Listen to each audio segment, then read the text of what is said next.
I'm going to drag the other 86 F350 with a 6.9 IDI with the new dumper 6.9 IDI. Yeah, she runs and drives. With the current fuel prices, I'm betting I'm going to save me some money dragging this one with the other one, only filling up one tank. My plan to save a few bucks is one of these Harbor Freight tow bars. But I saved even more. I found it on OfferUp for just 50 bucks. Yeah, if you watch the channel, you know that I've got a tow truck. But I'm trying to save another trip by putting something behind old Blue Nose. What's up, YouTube? I'm Aspie. You're watching The Worth Shop. In this episode, I'm going to buy a cheap tow bar from Harbor Freight. I'm going to show you how I hooked it up. I'm going to tow over 5,000 pounds with it over 5 hours, and I'm going to review it and let you guys know what I think. So to get started, I used a little drill bit, got me some pilot holes going in the proper spots by holding those brackets up there in the same spot on both sides. Now before you get to drilling, make sure there's nothing important behind that bumper. You don't want to stab a line, a wire, or this or that or the other thing. Even a tranny cooler if there might be one mounted back there. You never know, guys. So reach back there, make sure it's coast is clear. Once I got the pilot holes, I used a step bit. I drilled those holes out to 1/2 inch each. And then I grabbed a 3/4 inch wrench and 3/4 inch socket on a ratchet. I'm going to get these brackets all bolted on. I'm going to go ahead and take these wrenches and put them inside the truck, just in case these guys start coming a little loose on that 5.5 hour trip. Once I got the bracket on there, you just arrange that tow bar, slide that pin in, and put the little clip so it doesn't fall out on both sides. Got that guy mounted up with the pins. Thinking one of the trickiest parts is going to be getting that trailer hitch right to the right spot to get it hooked up. But we'll see. So it wasn't as hard to hook up as I thought, because these, if you leave them loose, you can kind of rotate it a little bit and get it lined up with the hitch. And then you pull out forward, straight, get both vehicles lined up, and then tighten up those 2 bolts, and it leaves it sturdy for the drive. Another little tip, little zip tie on your chains keeps the hooks from falling off. Since this truck's an automatic, I went ahead and pulled the drive line loose from the rear axle. I'm going to tape around that U-joint so the caps don't fall off, and I'm going to ratchet strap it up to this cross member here. There we go, strapped up, taped up. She's ready to hit the road. So we got a load on today. Got all the plants, a bunch of my metal art stuff, and a whole nother F350 with a 7.3 IDI diesel. It's gonna be the ultimate test of this tow bar here that we picked up. So let's hit the road, guys. Hill coming down from the house is about the scariest part, but we're about to the bottom. We're getting it, guys. It's gonna be a slow, steady trip, but I'm gonna make it. I'm able to maintain up here around 60 on flat ground. On a couple of the hills, I've gotten down around 40, kept it in 4th gear. I probably could have downshifted to 3rd for a little more power, but just lugged her out. I'm pretty proud of old Blue Nose right now. Getting a little more comfortable, pushing it up about 65. Old Blue Nose here is putting in work. So we got her filled up with diesel. I filled up a couple of cans, and I'm going to show you guys what I came up with to get those cans into this filler neck up under here. Here's a little contraption I came up with, YouTube, for refueling. Coming up White Pass,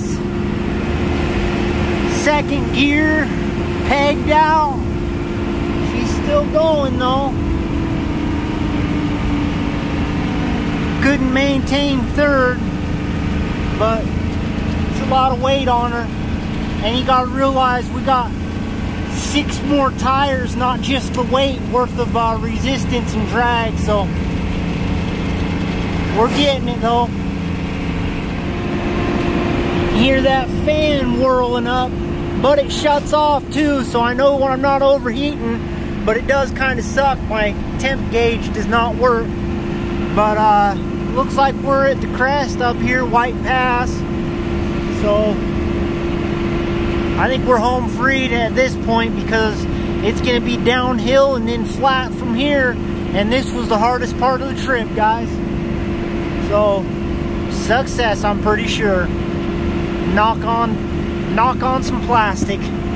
Coming down the other side now, and getting pretty close to that 60-mile mark that I like to put fuel in.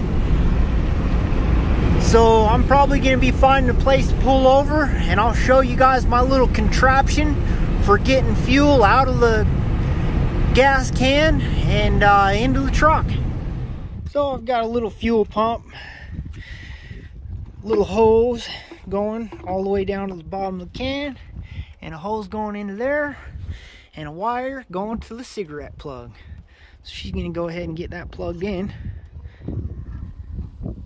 There it's going.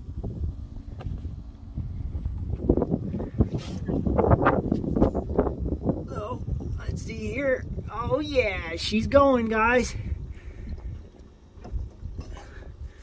Now we'll sit here and let that pump, and we'll have enough fuel to make it to the next stop. So while that's a pumping, let's take a look at this Harbor Freight tow bar. We've got no looseness in the bolts. The bumper still looking solid. Safety chain still connected. We're doing good, guys. Pretty impressed for the price. Got the 5-gallon can done. Switched over to the 2-gallon. So hopefully that tops her off pretty good. And we'll continue our journey. This little pump is taking a while. It's pretty slow, guys, but it's working. I don't know how else I could have gotten fuel from a can up and into this, underneath this bed. So it is what it is. Got to do what you got to do. Be creative. Persevere. Believe in what God gave you, guys. Reset the trip odometer too. Back to 0 so we can keep track of how far we go. I am definitely glad I pre-planned that. Got 7 more gallons of diesel in the truck. We're on the road again. Can't wait to get back on that road again. Yeehaw! We started off with a flatbed full of plants and scrap metal. Hooking up the tow bar was a lot easier than I had anticipated. The trip was an absolute success. Blue Nose towed like a beast. Ooh, ooh, ooh. So now for the review. Let's play trucks a little bit. I got these pieces of paper. We're going to pretend these are the 2 trucks. I'm going to give you just one word of warning. You want your tow truck at least equal size or a little bigger than the towed vehicle. And I'm going to explain to you why. One of the only situations that I had issues with this tow bar.